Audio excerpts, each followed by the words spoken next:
All right, it's 5 past, so I'm aware of everyone's time, so let's crack on with this. Just a short introduction from me. I'm Harris. I founded the Centre for Childhood Trauma Healing earlier this year, and I'm really passionate about teaching people about trauma healing because, well, I'll share a little bit of my own story. First of all, I lived with PTSD, really severe PTSD, for just about 20 years. I think it was about 19 or so years that I lived with that. And I went round all the traditional routes. I saw psychiatrists, counselors, CBT people, doctors, you name it. And I was like, I really, really need help with my PTSD. And a lot of the time, I'd just get strange looks, or they'd be like, well, you can go and talk about it with a counsellor or whatever. And I didn't get any answers. So by the time I found somebody, it was purely by chance. Once I learned how trauma healing and how simple it is, not to say it's easy, there are a lot of tissues involved, but I couldn't believe how simple it was. And I couldn't believe how much those of us who are surviving and living with trauma long term are often left without any answers. And so I really want to help educate people so they know what they're looking for, and so that they've got a little bit more control about what happens. Living with PTSD is and complex PTSD is really difficult. So the second part of my story was that after I'd had my original PTSD treated, I was happy as Larry. I was living my best life. I was like, oh, this is so much better. And then within a couple of years, I had a breakdown. And I was like, this is really interesting. I wonder where this is coming from. So I went back to my trauma person and was like, something else has come up. And she had since trained to then treat complex trauma, because originally we'd only done the regular PTSD together. She took me through an assessment and said, you've got complex PTSD. This was a little bit of a surprise, and it's different. So I don't know if you lot will relate, but with PTSD, regular simple PTSD, it was really easy to say, I know that I'm traumatized because this thing happened. You could really pinpoint to, a particular incident, because that's what the flashbacks were about. It was really much more easier to identify. But when it came to the complex trauma, I went back to my therapist and I said, something's still not right, but I don't know what it's called. I don't know how to describe it. I have no words for this, but I can feel it in my body. I know exactly what it is. I don't know what the word is for this. So by the time she did an assessment and said, you've got complex PTSD, it was a shock, but also kind of not, because it was this underlying feeling that always something was slightly off. If people didn't text me back, or that there was like an uneasiness. And I noticed that a lot of the time I would avoid dating, for example, but then the times that I did get involved in dating, in my head it would have conditions like, you'd best not let me down and things like that. So I was lacking a lot of ease. I've watched healthy people, they would date and be like, oh, we weren't quite compatible, and I think they're absolutely nuts because they're just so chilled out. Even if they were sad, they were chilled out. They weren't suffering the same kind of dysregulation. So again, now that I've been through this treatment around complex PTSD and I know how simple it is, not necessarily that it's easy, but it is simple. And now I want to educate you all today about how it's treated, why it works, and all of that kind of thing. Are there any questions in the chat? If you do have any questions, you're very welcome to put them in there. So today I want to take you through a few different questions. So first of all, what is trauma in the brain? A few other things, like how can we really heal from it? What are we looking for in a practitioner? Why is trauma processing different to trauma therapy? Because they're two different things. And then we'll do a Q&A at the end. So I'm going to try and give you lots of value, not too much time, and keep it fairly succinct, okay? So in terms of trauma and what actually it does to the brain is two things.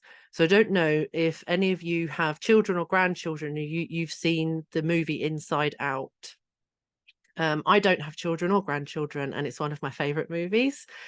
But in the movie, there's this idea that you're looking inside of the main character's head, and all of the memories that the main character makes during the day are stored in the brain during the day. And then when she goes to sleep, all of those memories get shipped off to the memory bank where they all get sorted out. Trauma is where that memory stays in the present part of the brain. And that's why when it gets triggered, it feels like it's happening now. And so, well, I'll get onto the healing part, but just remember that anything that's traumatic, any traumatic memory or feeling or anything, feels like it's in the present. It doesn't get filed away in the past the same way as other memories do. The second thing it does to us is that if we're surviving complex trauma, hi Ash, sorry, there will be a replay, so don't worry about missing the beginning.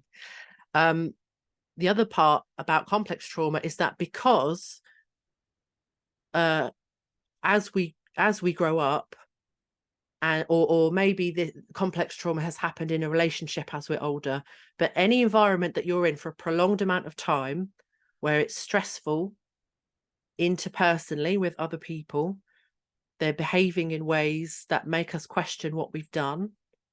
They're behaving in ways that make us question our safety, our ability to share our feelings, our ability to feel our feelings. All of these different things, over time, it conditions us. So the good news is that it is possible to change these things, but unlike the treatment for the simple PTSD, which only took me 2 hours, and that's not unusual, with complex PTSD, it takes a little bit longer because we're getting out of this kind of trauma in the body that is trying to keep us safe and says like, oh, don't say too much, don't be too loud, don't be too vulnerable. All of those things it's trying to protect us from. It's that we're trying to override a lot of our conditioning. If we, for example, had simple PTSD, excuse me, as a result of maybe, I don't know, a crash in a vehicle or something like that, that's often something that's only happened once or twice in most people's lives, if at all. And because it was like a one-off, it's not something that's going to make you start doubting yourself as a human being. It's not something that's going to make you begin to be careful or more mindful or almost hypervigilant about how you're behaving, how the people around you are behaving. So it's absolutely something we can heal from, but there's two things that we need in order to heal from any kind of trauma, but particularly PTSD. One is a safe environment. Now, obviously, we all have stresses. It's normal in life, even if we're surrounded by lots of healthy people, really good environments, it's normal to have stresses. But if we're in a home where the emotions are turbulent, maybe we are in a caring position for someone who is very unwell, that can be added stress, and that also heightens hypervigilance. If we work in an environment where it's unpredictable, we don't feel safe, and we're worried about our basic needs being met and things like that, that is not always the best situation to be in order to treat trauma. And we'll get onto the treatment next. Because your nervous system has to be as relaxed as possible in order to do the difficult thing of going there with your trauma.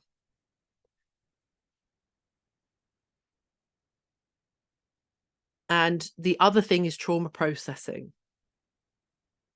So trauma processing, obviously, we've grown up in a culture. I think I recognize most people's names here, at least from the registration. But I think most of us live in a culture where we talk about mental health, and the first people we think of are therapists. And there's nothing wrong with that. I thoroughly encourage therapy. I think it's really fantastic. But therapy, like anything else in the world, myself included, we can only do a certain portion of healing or of anything. There's no business in the world, or no practice in the world that meets every requirement of a human being, of mental health or anything else. In my professional experience, therapy and counselling is a really important part of the healing process, particularly in getting you to say things out loud for the first time, to really acknowledge your feelings, to share something that you might not have shared in person before, to become really aware, like hyper aware, like, oh, you know, I used to get upset and I didn't know why, but now I know because of my therapy that when this happens, it reminds me of this, or it triggers this in me. And so actually, to manage my trauma, I might need to do some work around that and be more thoughtful about when I go into certain situations, or maybe giving myself permission to not go into those situations for now. That's where the therapy comes in. It's really good to get a really good hold of where you are, what your brain is doing, and just to become super, super self-aware. So a really good metaphor for this, if you can imagine that your brain is like an attic, right? And and until you do any work to consciously address what's in there, it's like just stuffed full of crap, basically. And when you first go in there, you often will go in there with a counselor, a therapist, or somebody who is trained or experienced with helping you to start to become conscious and self-aware. So it's kind of like going into the attic and noticing all of the different things that you've got there in that attic. And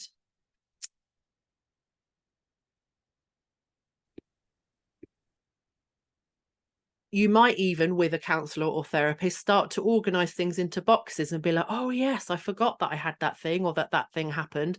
I would put that in the pile with the other baggage from school or whatever.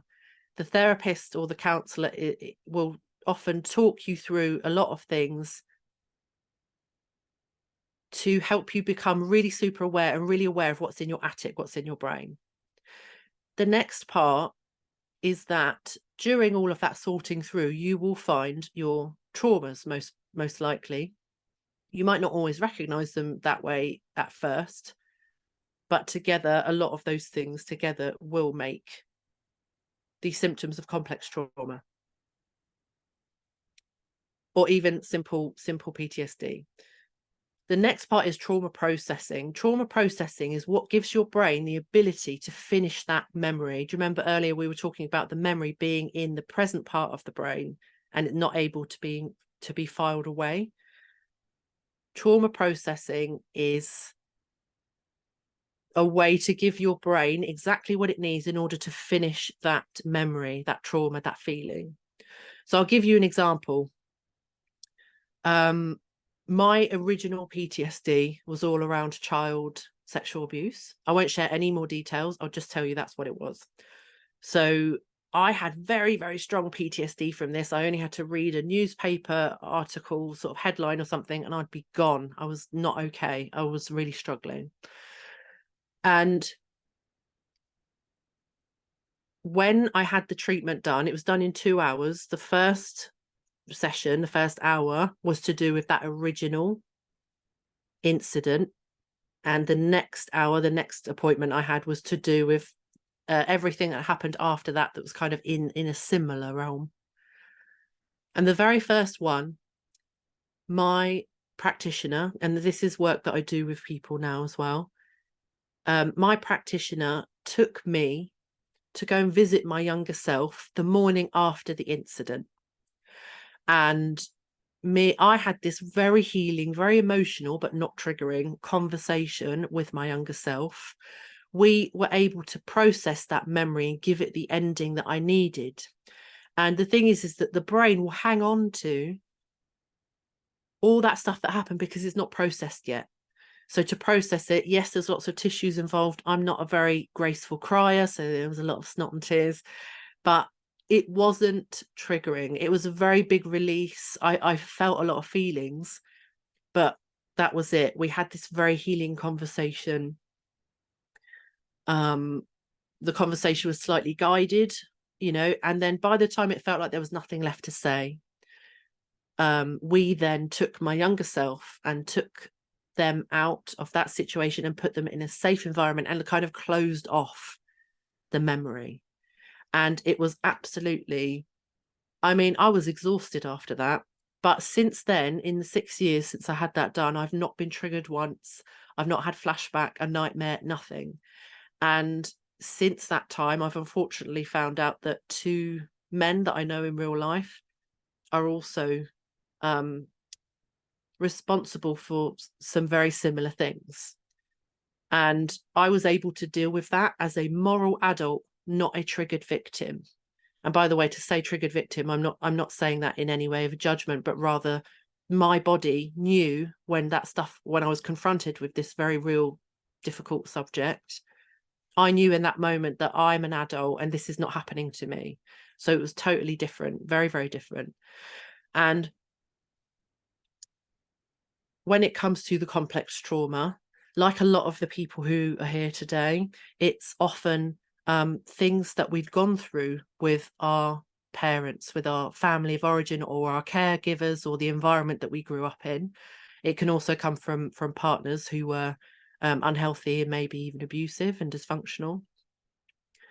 And I just want to say, for anyone who's feeling a certain way about that, saying that you have complex trauma does not mean that you don't love your family. It's also not necessarily a criticism of them. It's not necessarily saying that they're bad people. If you want to say those things, that's also totally all right. But I know that a lot of people can often feel that it's very difficult to acknowledge that they have complex trauma when they love their family still, or they, you know, still have a lot of feelings, and there's a lot of good things that come out of families as well. So I just wanted to say that. Do we have any questions at the moment about the healing and all the different things that I've been talking about? Just pop them in the chat. So just to add on, that complex trauma, when we're treating that, obviously it's a little bit more complex than the thing that I described with the simple PTSD that was treated, that I shared about, because there's so much in complex trauma that you don't remember. You don't know why a thing happens, or if a parent has given you a certain look every time, for example, that you have cried or been upset or anything like that, if they've given you a certain look or a certain reaction that in itself is not that bad, you wouldn't, you know, it's not like a stranger would observe that interaction happening and think, oh, that's abuse. It can be that little look that a parent would give you, but it could be that look 2,000 times. By the 100th time, you've learned that actually you doing that thing is going to get you in trouble. It's going to threaten your safety, and it's going to threaten kind of acceptance and love.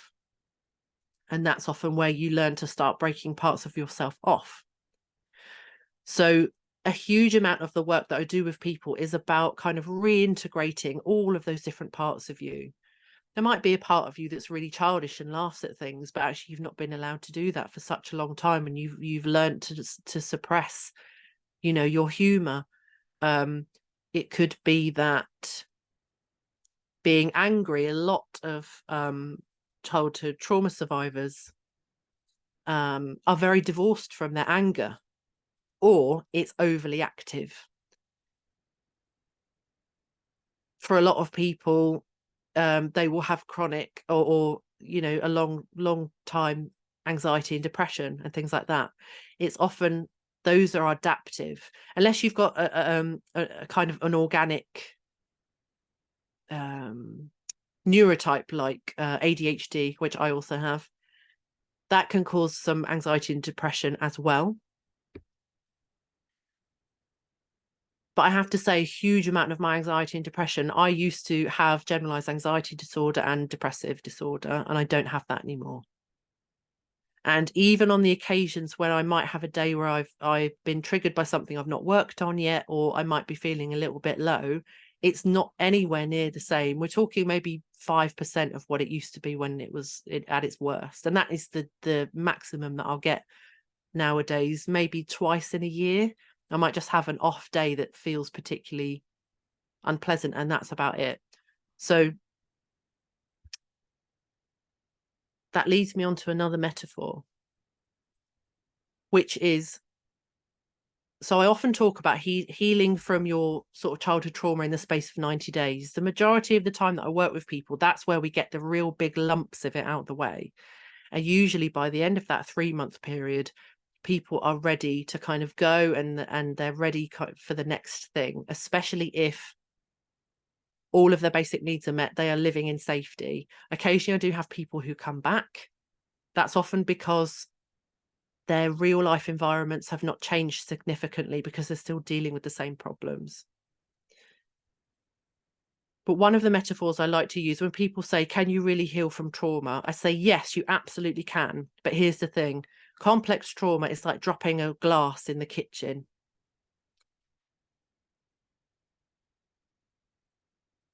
Sorry, I'm just distracted. Healing trauma is like dropping a glass in the kitchen. Initially, when you do your trauma therapy, it's like gathering all the big lumps of glass that are left on the floor, and then you'll sweep some up. And to the best of your knowledge, at that point in time, you've done as much as you can. And then a year later, you find a lump of glass under the fridge.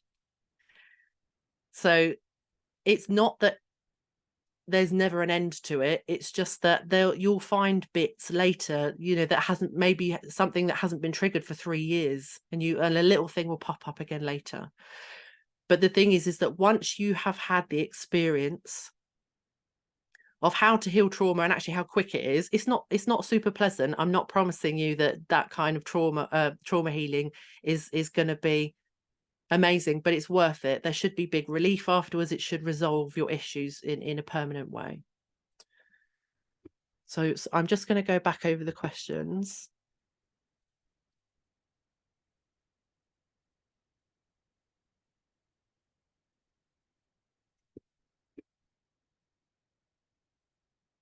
Someone has asked, can you have CPTSD without filling the criteria for normal PTSD?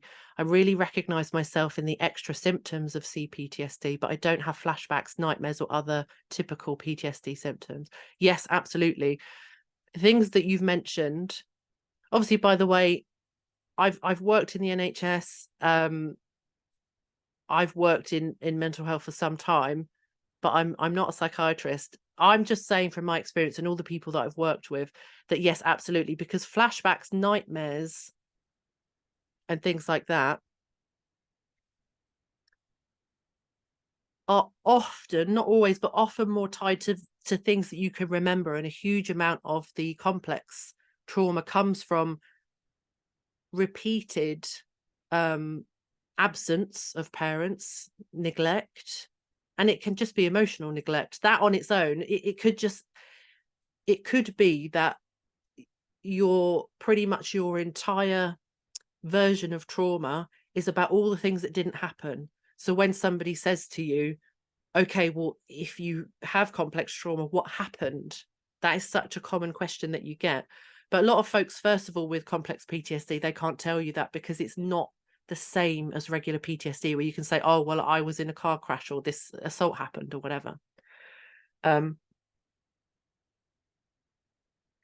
It's such an odd thing to try to describe complex PTSD to somebody who doesn't know about it, or who's coming at it from a very clinical point of view.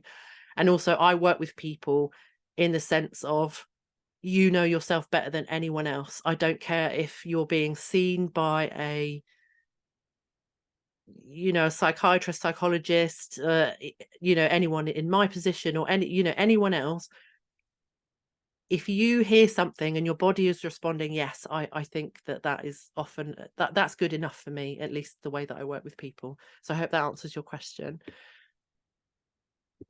Someone's asked, if the event happened when you were only 18 months old, how do you access those feelings?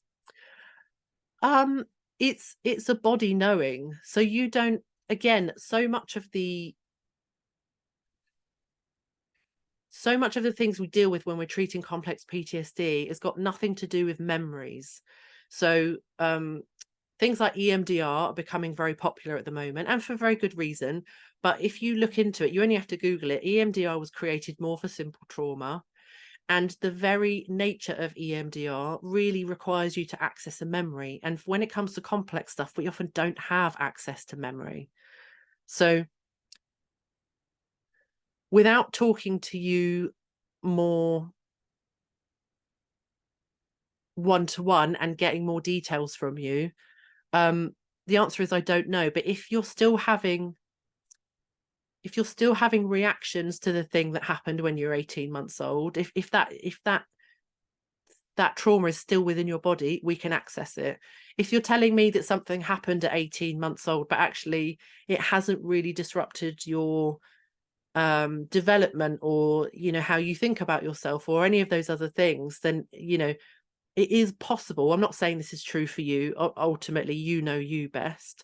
But it is possible for some people to have gone through something really challenging, but not to really have developed trauma from it, because this is another part. If you go through a traumatic event and you just so happen to be surrounded, or at least in the company of at least one person who understands how to process things as they've happened, it may be that you don't develop PTSD. Just because something really traumatic has happened, it doesn't mean that you develop it.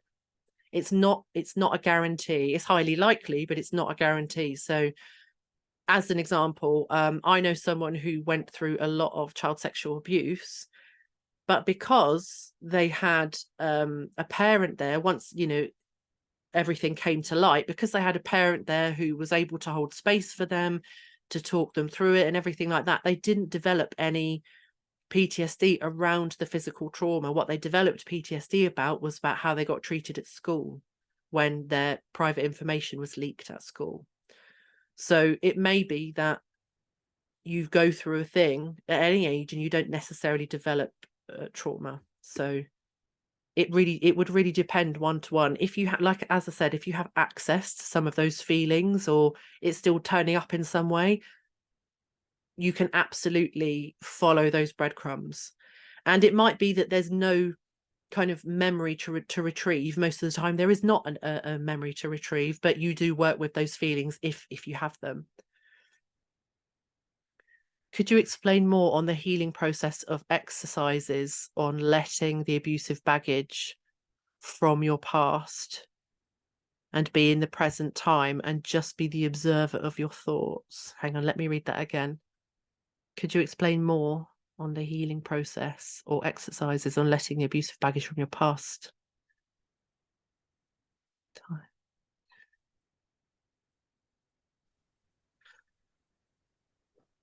So I think I know what you're saying. So the healing process for exercises,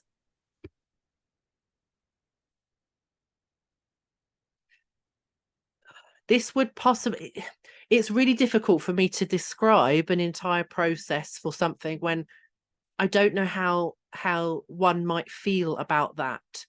Do you know what I mean? For some people, they might be able to talk about it, but they're like, oh, it's just still getting to me a bit. Do you know what I mean? Whereas somebody might be like, I can't even talk about it. It's so raw.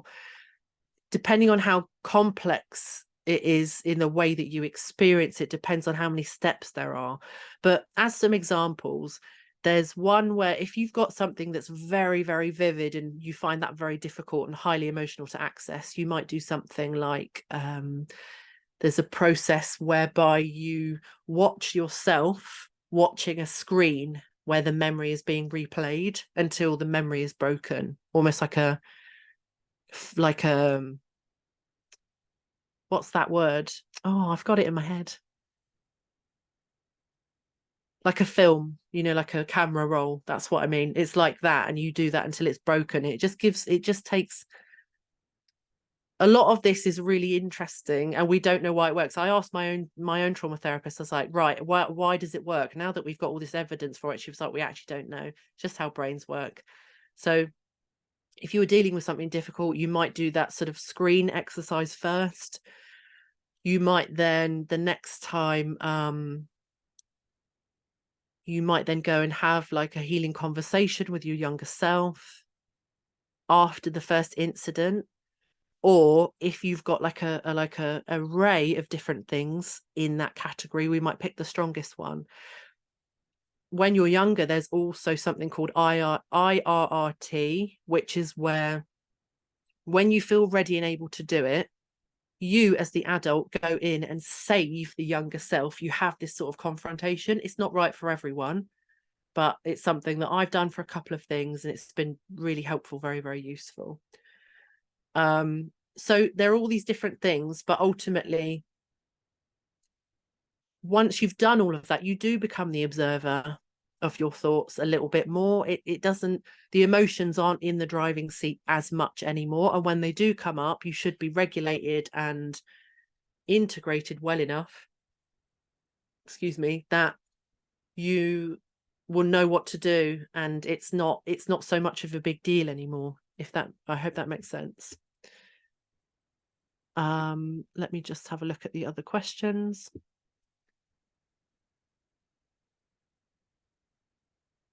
Confrontation is a big one.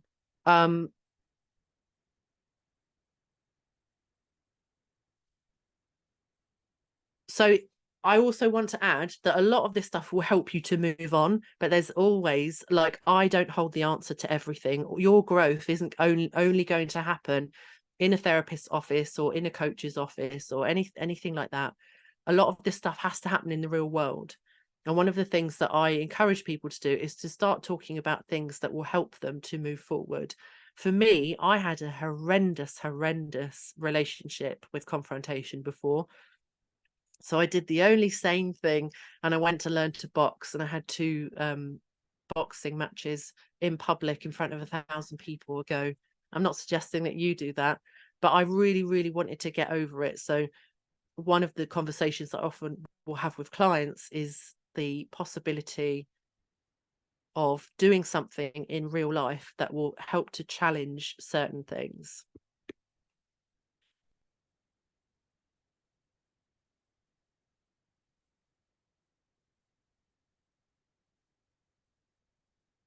Bear with me. Ash, you've logged in on your phone, but you can't hear anyone. Oh, okay. You will get the replay afterwards. Just making sure.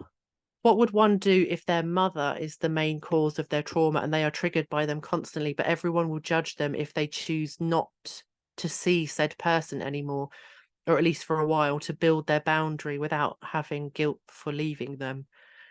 So managing difficult existing relationships with parents is a really, really big one. It's something that I was talking about with a client only today. It's something that we talk about all the time. The thing is that there isn't one answer that I would tell somebody. The whole point is that so much of the work that we do, so if you take one thing away today, I want it to be this: when you have survived certain situations, like I think most of us, if not all of us, have, a huge amount of our safety as a part of that survival mechanism is predicated on paying attention to what other people are saying, feeling, and doing, and basing a huge amount of our decision making on those people.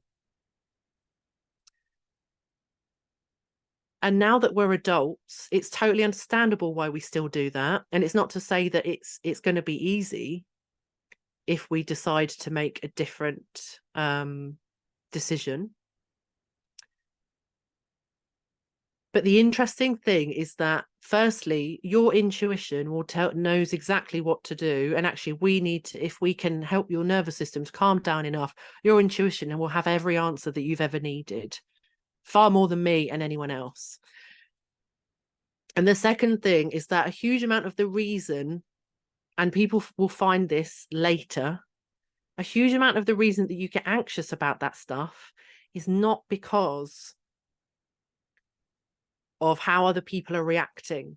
It's because there's an inner child version of you who needs you to do whatever they need you to do, regardless of what anyone else thinks or feels. The moment that you have your inner child's back 100%, no matter what, come hell or high water, that's when the anxiety really starts to dissipate and it doesn't come back. It can pop up, you can be triggered. There might be like I said earlier, a situation that you face in 10 years' time that you've not faced since you were a child and you forgot that you even had an issue with that. It's not to say that you'll never be faced with that again, but the majority of it is gone. So in answer to your question, what you would do, oh, you're welcome. It's about meeting your own needs and knowing that that's more important than anything else.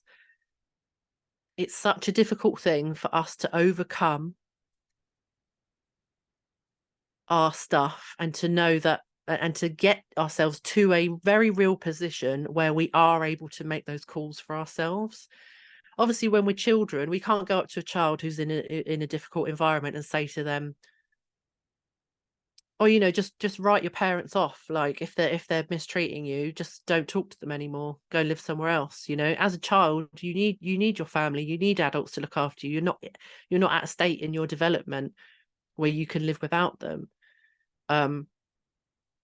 So it's really understandable that our brains have up until now been wired that way.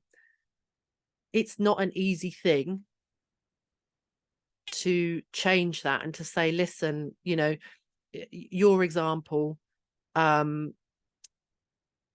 still having a difficult parent, there are boundaries, there are simple boundaries. So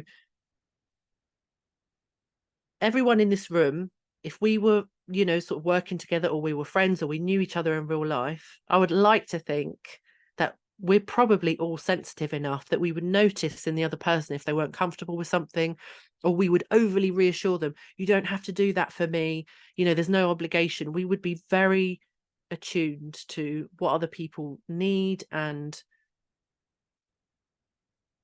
that we want people to feel comfortable. We're very invested in other people feeling comfortable. But the thing is, when we're dealing with difficult family members, maybe the parents who are sort of the kind of source, the origin of a lot of our issues, they're unlikely,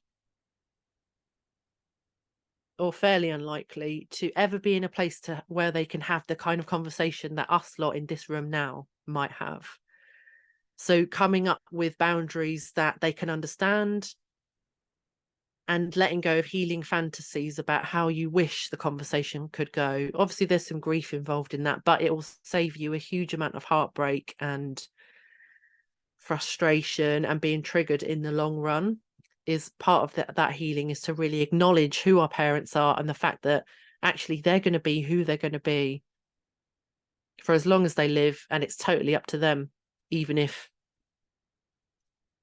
that behavior is damaging. Okay. We're in the last 15 minutes.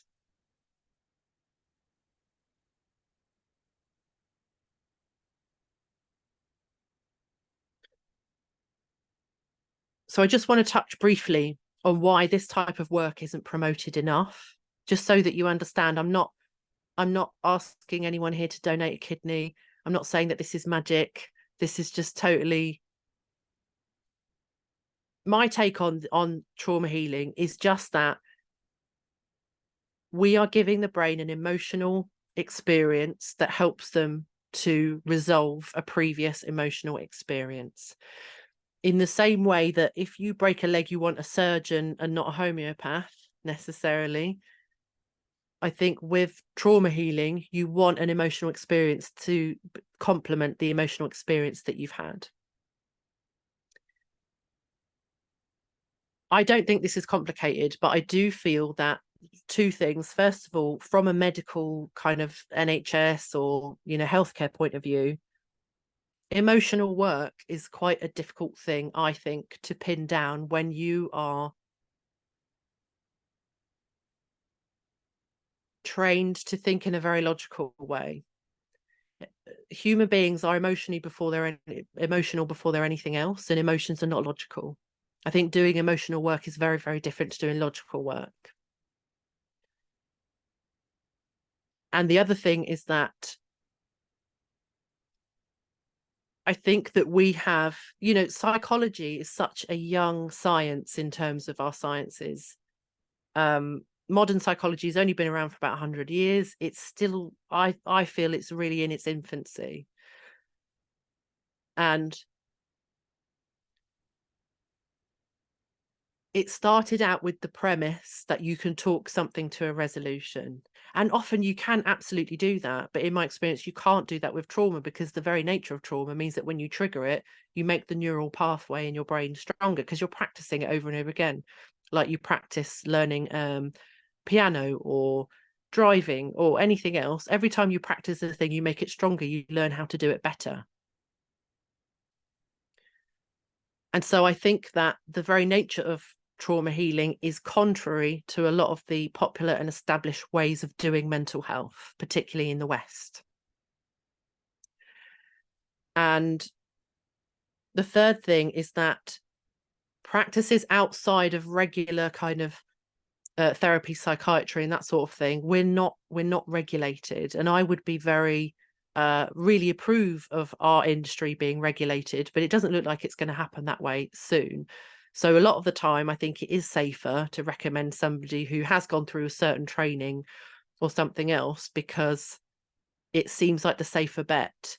But the thing is that even if somebody is insured by certain people, or they have done a certain course, it doesn't guarantee that that person, A, can help you and has the expertise to help you, and B, is necessarily the right person for you to work with. Because the vast majority of the reason that someone will have good results is that they have the right practitioner, and actually the modality doesn't matter nearly as much most of the time. And so when you are going to look for someone to do trauma processing with you, even if that's not with me, there's a few things to bear in mind. Firstly, trauma therapy is talking about it, it's rationalizing it, it's becoming self-aware, it's all of those things. Trauma processing is the process by which the person, the practitioner, helps you to give an end to your trauma. This can happen in many, many different ways. I'm trained in several things. I was trained in health coaching for the NHS. I also trained as an NLP practitioner and timeline therapist. And I've done some other bits and pieces along the way as well, some other courses. There are people out there who do things like EFT, which is really fantastic. It really helps to kind of dissipate any emotional charge. It's really good for things like that.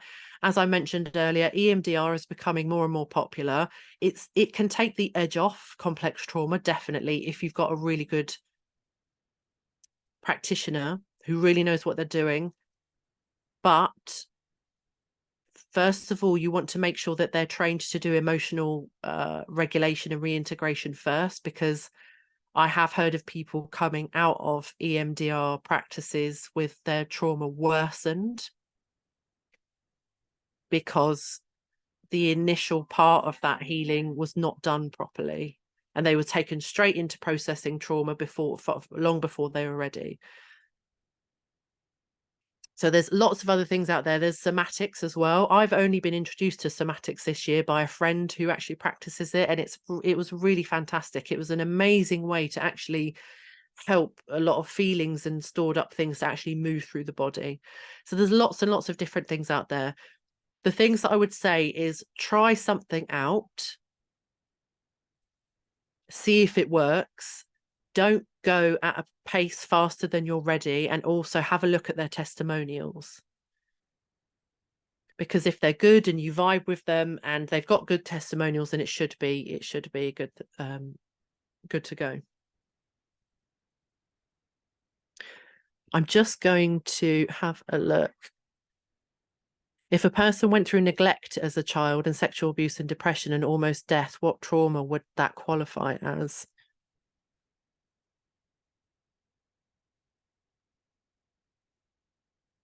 I would expect it to be a mixture of PTSD and complex PTSD. The thing is that when we come to that kind of conversation, is that I don't know how much it matters. I don't know if everyone here is in the UK. Obviously I am, but in the UK, it's very difficult to get diagnosed with PTSD or complex PTSD, not because you don't have it, but because A, complex PTSD isn't even in the diagnostics manual yet. It should be eventually, but it isn't yet. So it's not even it's not even like the work around complex PTSD is massively being driven by practitioners at the moment. It's not even reached the kind of medical world yet. It will do, but it's not. All of this treatment's currently being pioneered by people like me who are passionate about it, have trained in alternative things that are slowly becoming mainstream anyway. And the second thing is that even if you do get diagnosed with that, there's not a lot available that the NHS or anyone can give to you. Whilst I worked in the NHS, there was a waiting list for trauma CBT, which is completely contrary to what I've been trained in and how to treat trauma. To me, that seems like kind of terrifying, to be honest. But I guess if they're doing it, there must be a good reason for it. And the other one was EMDR, which, as I mentioned before, I mean, don't get me wrong, if you've got a good practitioner, it's definitely worth doing it, but I don't think it's going to resolve the whole thing.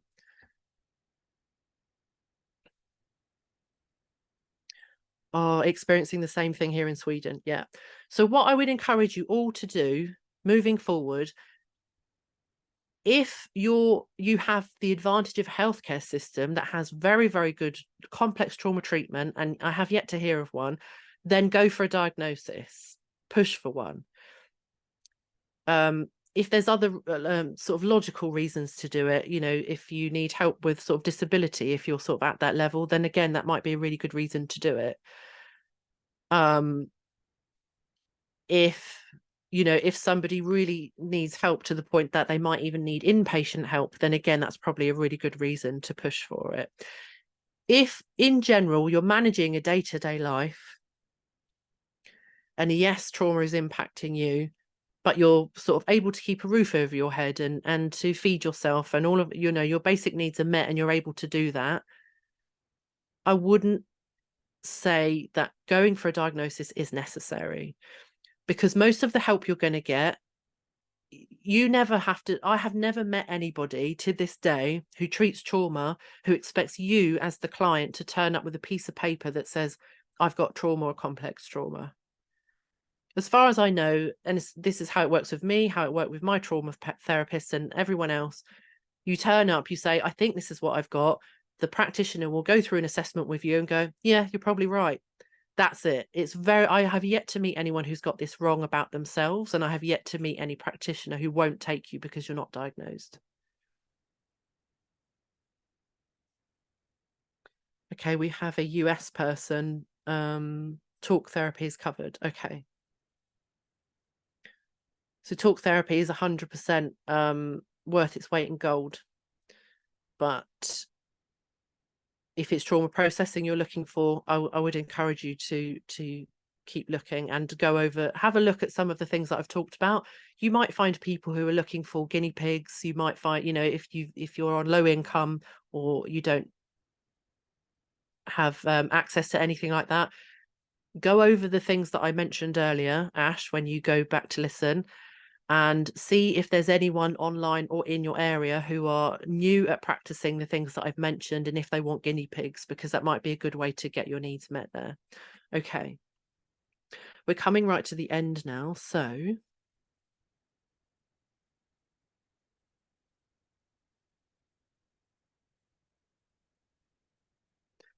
I want to mention something that I'm launching today, and it is a 7-week childhood trauma course. And I've designed this to replicate all of the work that I do with my one-to-one clients that can be done in a group setting. Obviously, I can't, when you process the actual trauma with somebody, that is something that really does need to be done in person, one-to-one, just in case anything comes up. Like it's a safety thing. But all of the work that we do beforehand, so that's things like emotional integration, looking at relationships and how that's affected, anything like that,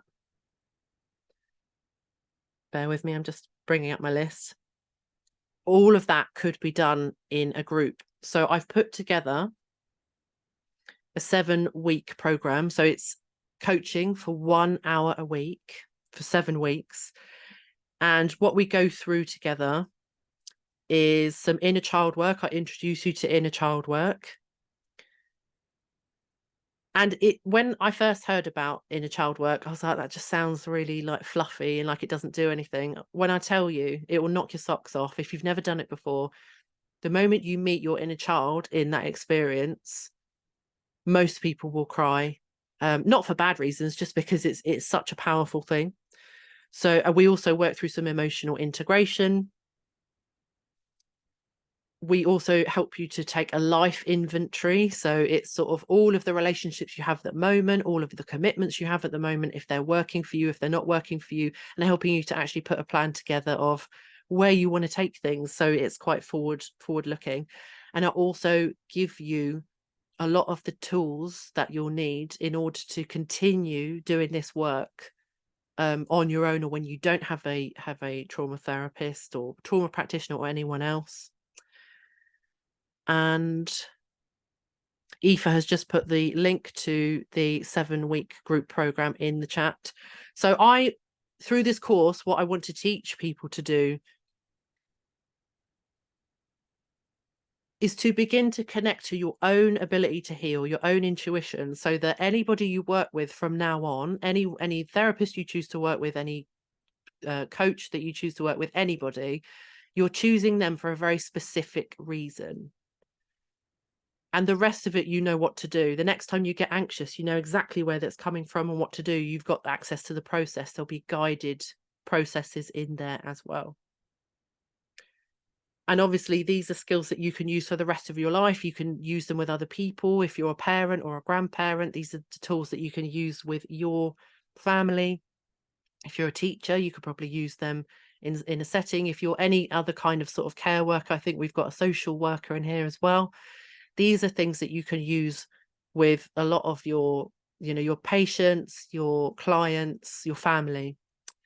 And it's stuff that is just not taught. Unfortunately, it's not yet taught in therapy and in counselling kind of settings, just because that's not what they're for. That it's not that they're letting anybody down. It's just that that's not what it's for.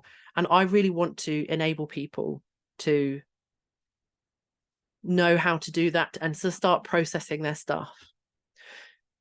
So this group course starts next Wednesday. It's every Wednesday evening for 7 weeks. It's £888. And if you pay up front, you also get 2 one-to-one healing sessions thrown in for free. If you don't have £888 to pay up front, there's also a payment plan, 4 months for £234. And that's over 4 months. You can spread the cost. And that's it. Is there anything else? Oh, and one other thing I wanted to mention was just that if this is something you feel ready to do, and actually you prefer to work one-on-one, I currently have 3 spaces open for one-to-one work with 50% off. Aoife, would you mind? Oh, there you go. So this is my 90-day signature 90-day one-to-one childhood trauma healing program. There's 3 spaces left with 50% off. There's a code there in the chat. So copy and paste that if you need it. The code is SEP50, and that code is valid until Friday this week, I believe. And we can do some one-to-one work, actually process your trauma together. It's literally just me and you together for 12 weeks. Most people will start to see really massive improvement by sort of week 4 or 5. Valid until 13th of October. Thank you. Awesome. Does anyone have any questions? If you've got any personal questions or anything like that, now is time for the Q&A. If you want to, you can unmute yourself or you can type any questions in the chat and I can answer them to the best of my ability.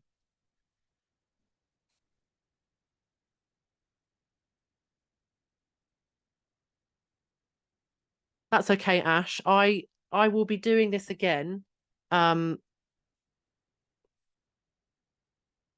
I'll be running this again. I might not be doing it as cheap as this time because I'm about to start working with a company who will be helping me to run my group programs with me.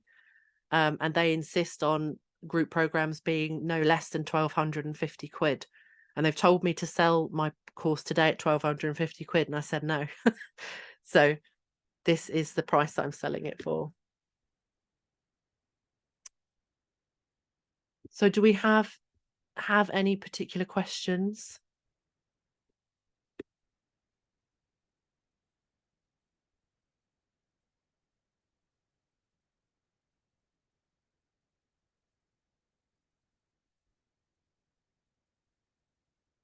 Just watching the chat.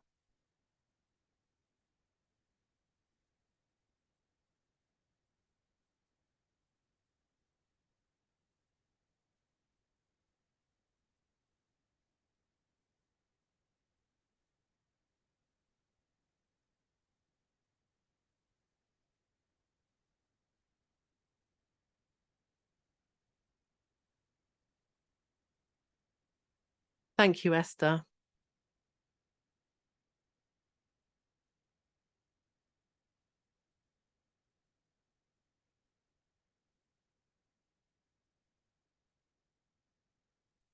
I think we're having a bit of a chat malfunction. Sorry, bear with me. Does anybody want any specific coaching on their own issue? You don't have to. You're very welcome. You're very welcome. You don't have to. If you don't want to put yourself on the camera or your voice on there, I'm very happy to use the little bit of time that we've got left, or that I've got left, to talk you through anything.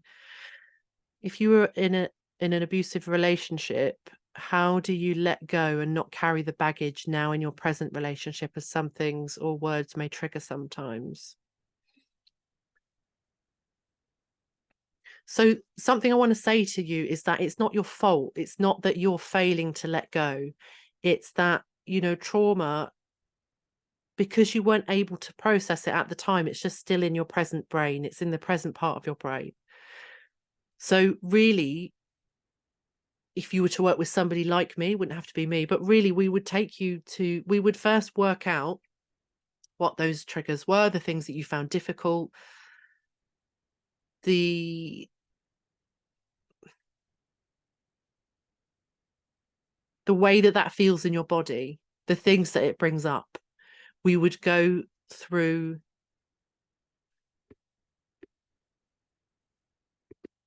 Sorry, I've lost the question. We would go through sort of everything. We would kind of do a bit of an assessment, and we would work out all the things and the ways that it affects you. Two people can go through the exact same thing, and maybe even with the same partner at different times. But if they both developed trauma out of that, then that could look totally different. It really depends. It depends on how your personality is already, the things that you grew up with, how you've been set up in a certain way to be with when you're around abusive folks. So really, we would have an assessment. We would work out all the things that your brain needed, and then we would take you through that process. So, for example, an example I was given the other day by somebody that I'm close to, she said that whenever her partner goes out drinking with his friends, that she gets very nervous because her parents abused alcohol, and when they abused alcohol, they were very unpredictable. And when her partner goes out drinking, she gets very apprehensive, the same way she would as she did when she was younger, knowing that her parents were going out drinking. Now, her current partner, when he's had alcohol, has never behaved once in a way that bothered her particularly. Like, she, in her own words, like, he's very happy when he's drunk and he's very loving, and it doesn't change his behavior towards her whatsoever. But she still gets anxious. So in that instance, what you would probably do is go back, do some inner child work around how the child feels around that kind of drinking and that kind of abusing alcohol kind of behavior and situation. And then you might actually go and kind of rescue that younger self from that situation and have that conversation that needed to be had at the time. So it really depends. There's no one way that this would happen, but it would be a case of finding it out. You would have to really do like a thorough assessment, work out exactly how this is bothering you, and then work out together exactly. It's very tailor-made and it's very intuitive, and a lot of this would be down to you as well, being able to respond of like, yes, that resonates, no, that doesn't, oh, that doesn't resonate, but I'll tell you what does, and then you would tell me what that is. So I hope that makes sense. If you want anything more specific, then please do ask me. I'm happy to spend a little bit longer answering questions. Do you do religious trauma recovery? Yes, I mean, I also grew up in religion. It wasn't extremely abusive, but it was definitely brainwashy. And I think, you know, it often falls into the same thing, doesn't it? And ultimately,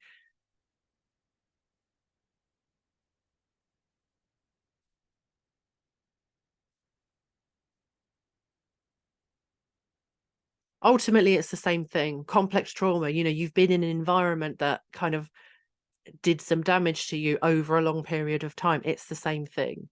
So yes, I've had people turn up plenty before with religious trauma. It's something we talk about quite a lot. It's often not the central theme, but it's absolutely, in my mind, if you've got a parent who unwittingly or not has put you in an environment where you're going to have religious trauma, then the parent is also part of that equation as well, right? So yes, absolutely.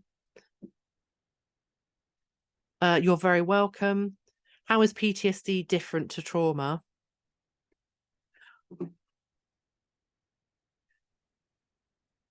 So I think people use this really interchangeably, but firstly, trauma is the thing that's happened in the brain. Trauma is the thing that that is still within you, that is still alive within you now, even though it's been, you know, some amount of time between the things that happened and now. PTSD are the symptoms that we're looking at. So PTSD it's the flashbacks, and also it's worth mentioning that actually emotional flashbacks are probably more common with complex PTSD than visual flashbacks. And what I mean by emotional flashbacks is when,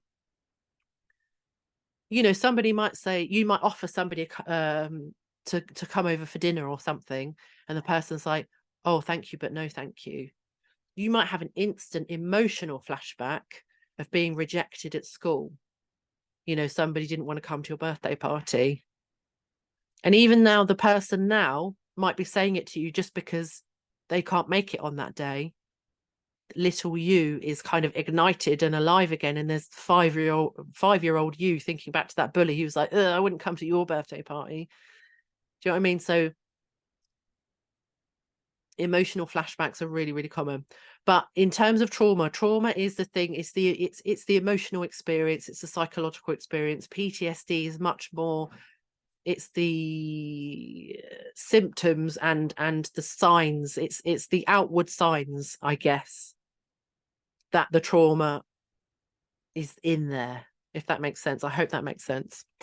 What do you do if you feel on a loop? You feel like you are getting somewhere and feel super high, then the next minute it's too much, without feeling like you're bipolar. My mother keeps telling me I am.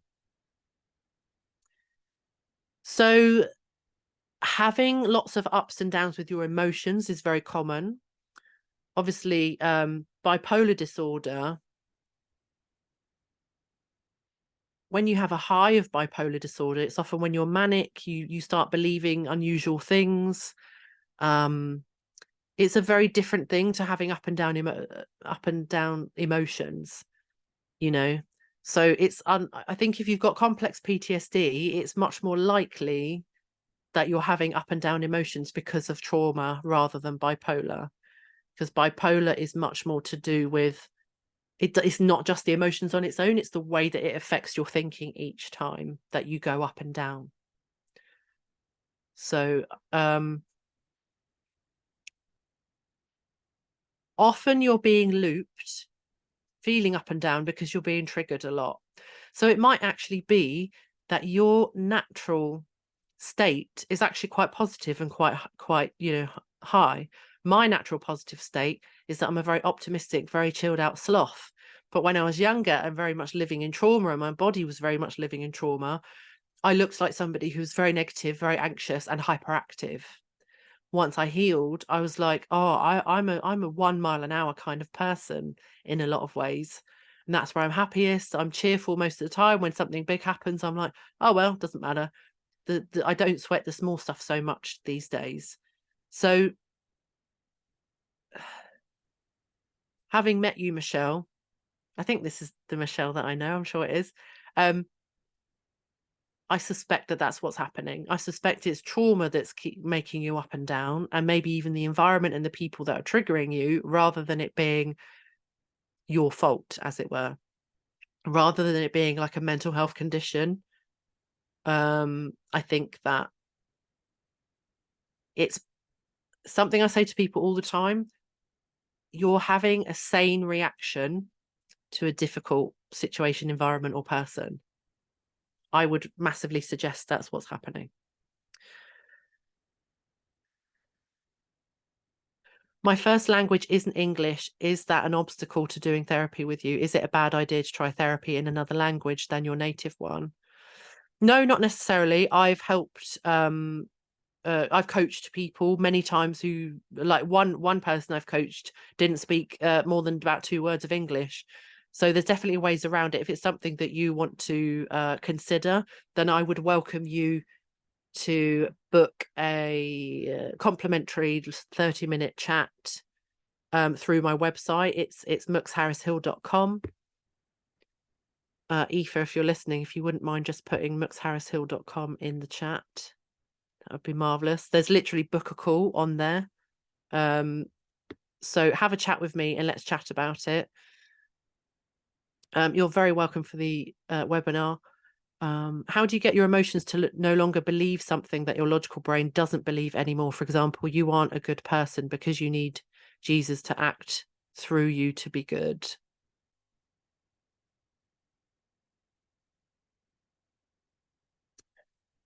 Let me read that again. So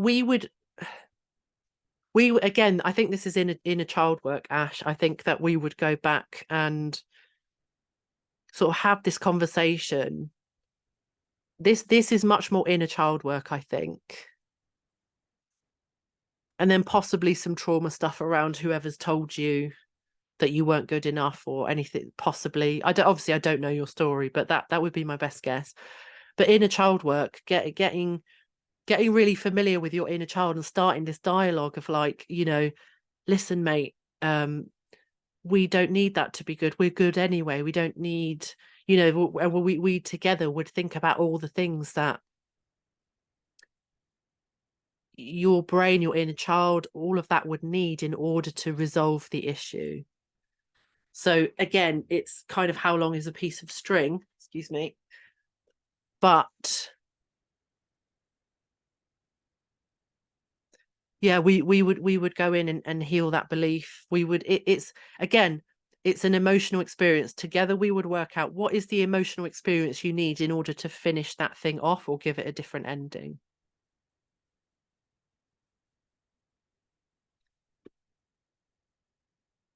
Sorry, I've missed an earlier question.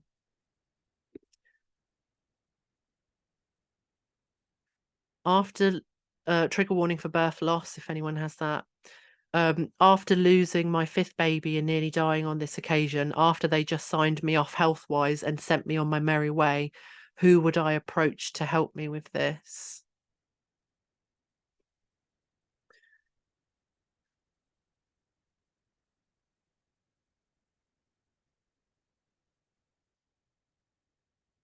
This is, again, this is trauma stuff. So, you might want to visit that with somebody like me, I guess it depends. It depends.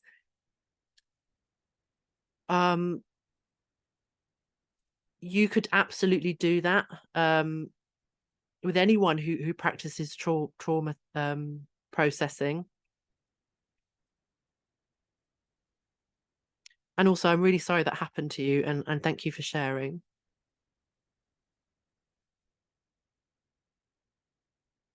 So it's definitely something that you could work through in the same ways that I've described here. We would go back. We would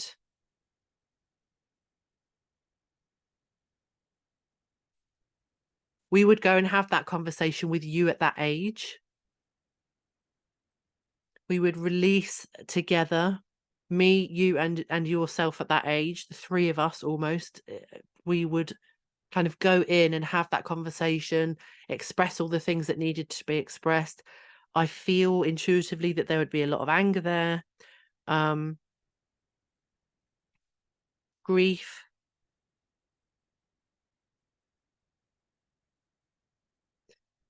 There's a lot there that I think needs to be said and needs to be expressed.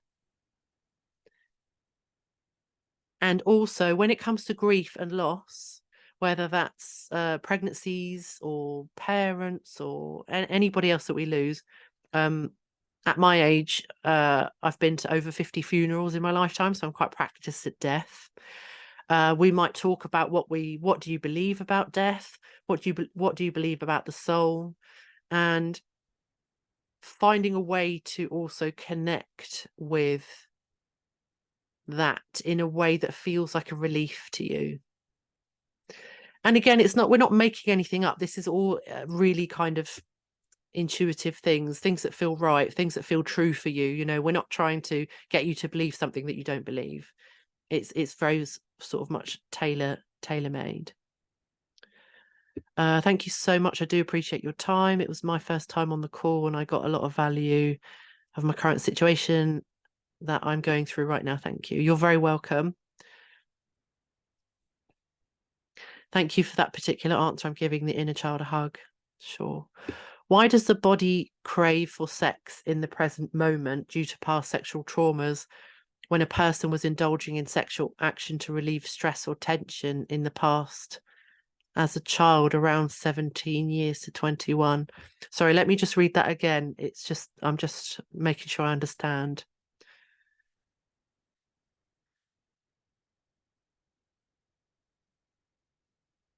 Okay, so when it comes to things around sexual trauma, there's two things. Firstly, one of the ways that the brain will try to heal itself from trauma, especially if it's interpersonal trauma, it's trauma that's happened between you and other people, one of the things the brain will try to do is to try to recreate that thing and try to have that experience in the positive. So, you know, for some people, it might be that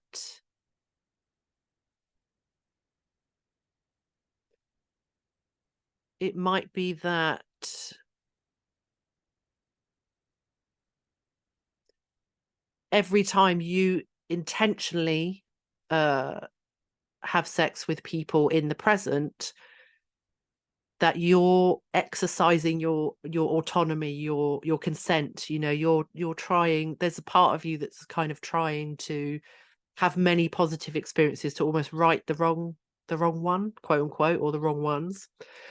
So that's absolutely a thing that can happen. The other thing is that if you have ADHD or another type of neurodivergence, possibly, it may be that sex gives you dopamine and therefore it's regulating. And the other thing is that actually there are endorphins, there are, you know, positive things that happen in the brain when we have sex, especially, you know, if it's good or nice or it's with somebody that we trust. There are huge psychological benefits to that. So it's not all a bad thing. I guess it's much more about your relationship with that activity? Does it feel like it's coming from the right place? Is trauma still a little bit too present for you? There are lots of different things to consider there. So it's not necessarily bad. For some people, it's a very affirming thing. It actually is very grounding. It makes them feel present in their body, which is something you can struggle with if you have trauma. So yeah, again, I think it would be much more looking at, like, how do you actually feel about that? Do you have shame about it? If you do have shame about it, why? And really kind of getting to the bottom of it. And yes, I will email the Zoom recording.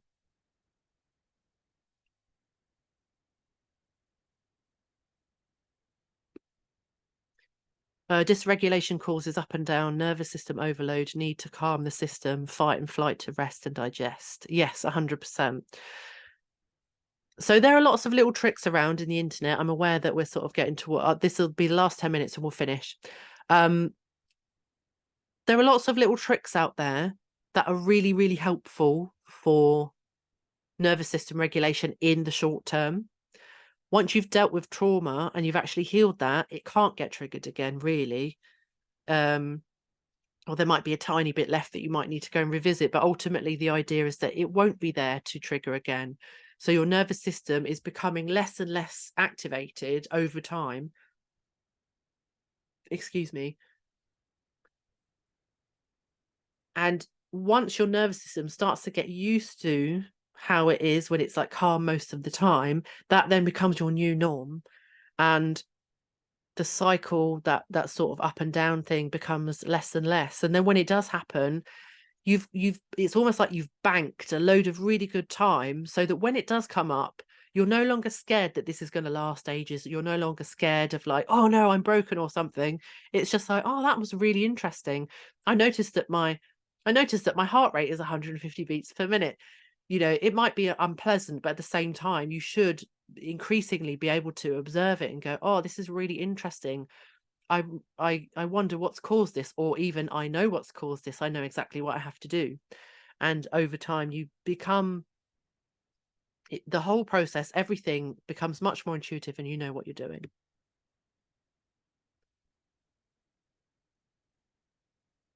Thank you, Aoife, for all of your solid work today.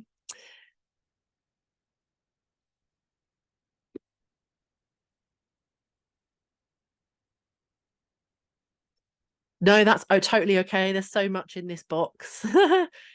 There is, I think it's for most people, and you being honest about it, I think is really awesome, and you should be very, very proud of yourself. It's a very brave thing to do. Please may I thank you all so much for your thank you so much for all of your advice tonight. Incredibly informative and needed. Thank you. You're very welcome. If everyone is finished now, I will email out this replay. Yes, thank you. Bye. I will email out this replay, and if you want to be kept in the loop about these offers and anything else I've got in the future, just go along to my website, muxharrishill.com, and sign up to my emailing list. I don't email all the time. It's once a week most of the time, if that at all. So I won't spam you constantly, but I tend to just try and keep you updated with all the important things in short emails. So thank you so much for everyone who came along and for all of your questions. Thank you for sharing, being vulnerable and everything else. And I look forward to working with some of you who seem curious. You're so welcome. Thank you so much. Oh, thank you very much.